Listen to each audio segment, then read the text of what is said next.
Why the Book of Esther was preserved, for you. Esther is a book about personal defeat. Throughout the other Bible books, we find a scattering of other personal indignities, disasters so immense, some were completely defeated. Job, for example, said at Job, chapter 3, verse 11, "Why was I not stillborn, or why did I not perish as I left the womb?" Moses, for example, said at Numbers, chapter 11, verse 15, "If this is how you mean to treat me, please kill me outright. If only I could win your favor, and be spared the sight of my misery."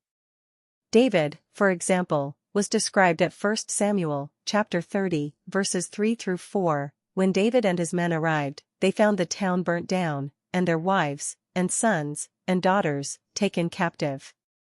Then David and the people with him wept aloud, until they were too weak to weep any more.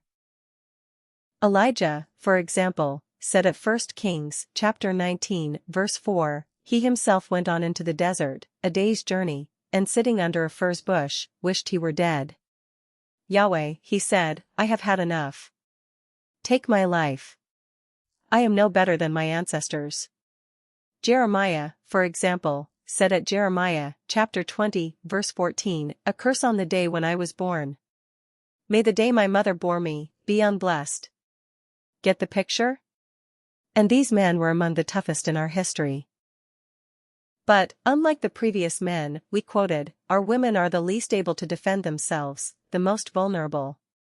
The Book of Esther was preserved for any defeated woman among us, to remind them, whatever humiliations they have suffered in the past, will melt away when they reach what God has waiting not too much further ahead.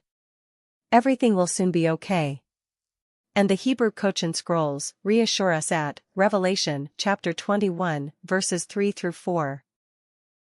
Which says, "And I heard a great voice from the throne which said, Look! The tabernacle of Yahweh is with man, and he will be Elohim to them, and they will be a people to him.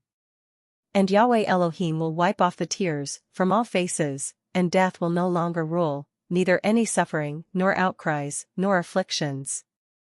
For the former has passed by." Real life is tough, and amen does not equal abracadabra.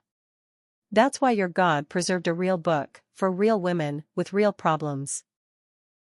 One more thing, it also provides real solutions.